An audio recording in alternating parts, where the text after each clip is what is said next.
What's going on, guys? Happy Thanksgiving. Session workout for 11/26, the Saturday after Thanksgiving. Our workout is 30 ring muscle ups for time into a 1 RM thruster. This is going to be done inside of a 10-minute window. There's going to be an 8-minute time cap on the 30 ring muscle ups. So a little bit of a tight window for you guys to start getting some lifts in if you guys kind of bump into that time cap. We're going to be breaking down the workout today. We had 4 individuals doing it, Faith, Kelsey, Amanda, and Lexi, and we'll just kind of get into it and talk about some of their strategies and some of how they approached this workout and made some adjustments on the fly.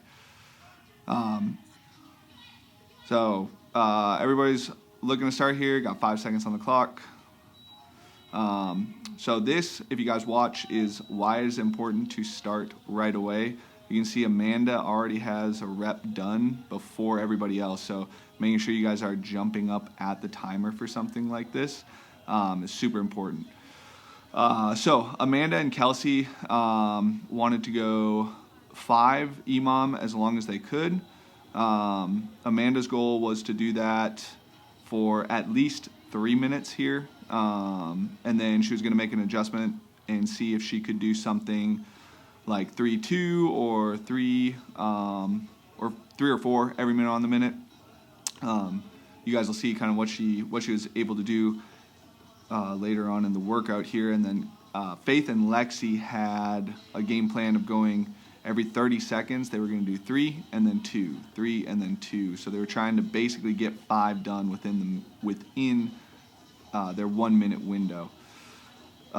Lexi was unsure of whether she was going to get 30 muscle ups done. She actually did, so that's pretty cool. One thing to focus on here, guys, is just the efficiency of reps.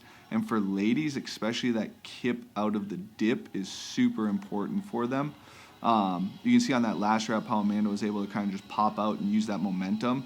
For ladies, just because they don't have as much upper body and like pec muscle specifically, using that momentum to get out of that dip is super important, especially on a density workout like this.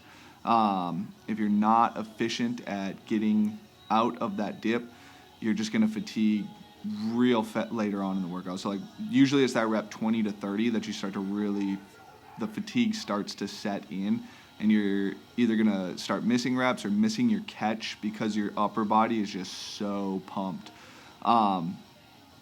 The other big thing is, so women typically have lower centers of gravity. So things like upper body pulling are a little bit upper body pulling into a transition are a little bit trickier for them because they're just going to get pulled down on that dip. So working to stay really active as you transition over the top of those rings and kind of focusing on pulling down is super important. You guys can kind of go back. So Amanda and Kelsey kind of have different cue points for ring muscle ups. Kelsey was taught to kind of pull back on the rings as she goes for her transition. I think this was the minute that Kelsey made an adjustment on her ring muscle ups. Or she might have hit forward there. I didn't see. Sorry. So Kelsey was taught to pull back. Amanda, we worked on really pulling the rings down to the hips.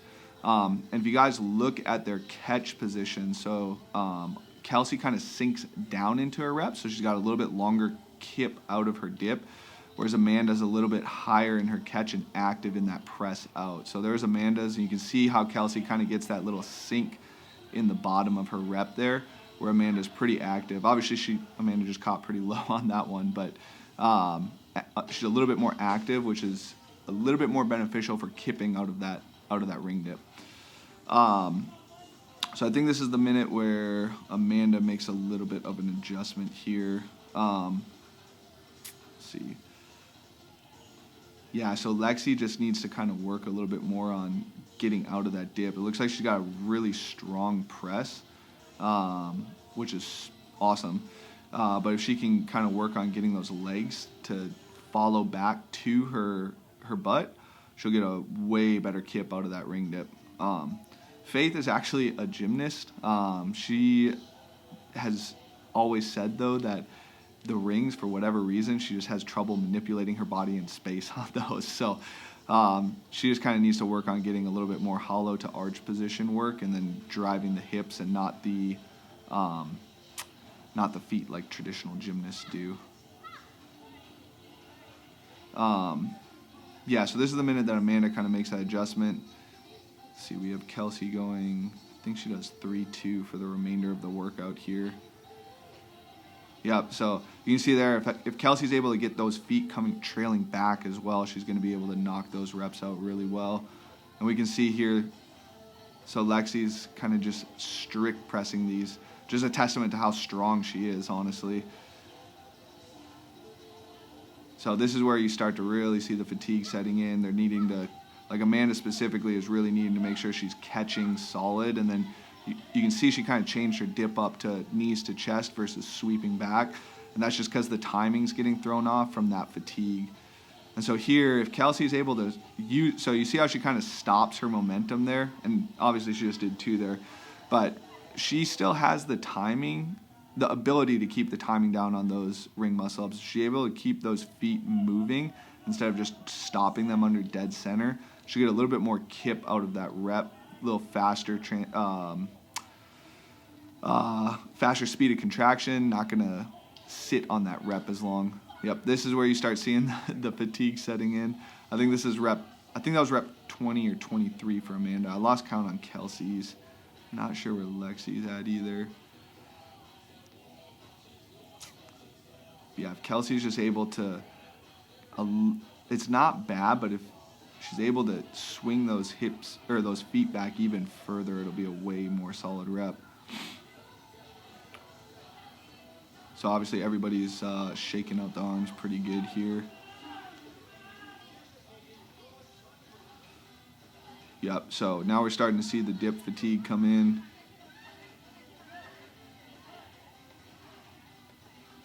I think this is actually Kelsey's last set here.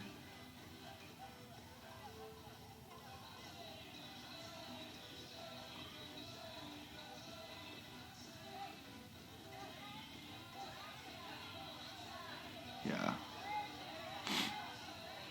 Yep, so Kelsey just finished it. Yep, so she just finished. Super strong pull for Kelsey there. She also adjusted her game plan a little bit earlier than Amanda. And we saw, if you guys go back and watch, Amanda went 5-5, 5-4, ended up fatiguing pretty bad on her next set. I think she was only able to get 2. So she had to rip 9 singles here, where Kelsey, I think, it looked like she went maybe 5-5-5 and then 3-2. I'd have to go back and rewatch this again.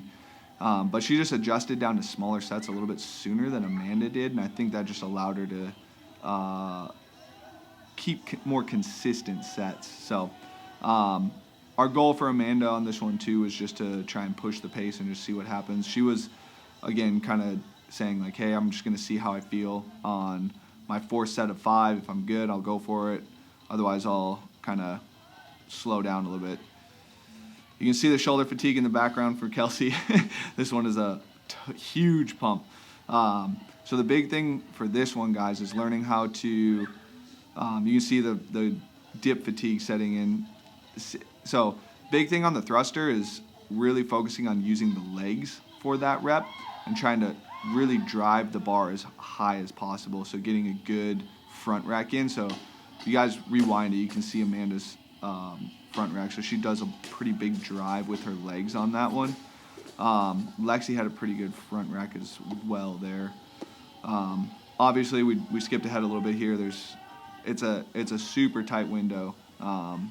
So this is going to be 205 for Amanda. I think Lexi gets another rep in there too in the background. I'm not sure if we got it on camera. But yeah, just a lot of... I think Amanda was going to try and get 3 attempts in here. So for thrusters, guys, if we take a look at this, we want to be super upright in that catch, and you can see her elbow position really doesn't change. So that's going to allow her to drive through those legs really well and keep that chest vertical. And Lexi does a great job of it too, is just keeping her torso vertical. Her elbow position changes a little bit, so that's kind of maybe something that's a little bit of like an efficiency piece with her. I like to try and just kind of like examine that a little bit more. But she's still getting a pretty good drive out of her legs for that. She still has a good front rack on those reps.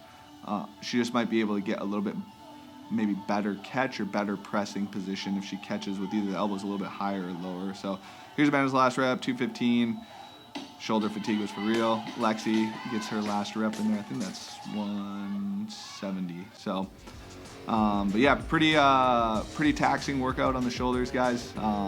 Looking forward to seeing what some times are on those 30 ring muscle ups. Ladies, if you can go sub 5 on that, super solid score. Might even see some 4 minutes. Guys, if you can go sub 230 on that, we have guys going unbroken on 30 ring muscle ups right now in 90 seconds. I think Noah Olson did that. So pretty competitive score on the 30 is sub 230. Pretty competitive thruster score for the guys is anywhere above 300 pounds. And ladies, anywhere above 185, 190 is going to be a pretty competitive score on that thruster. So good luck, guys. We'll see how it goes.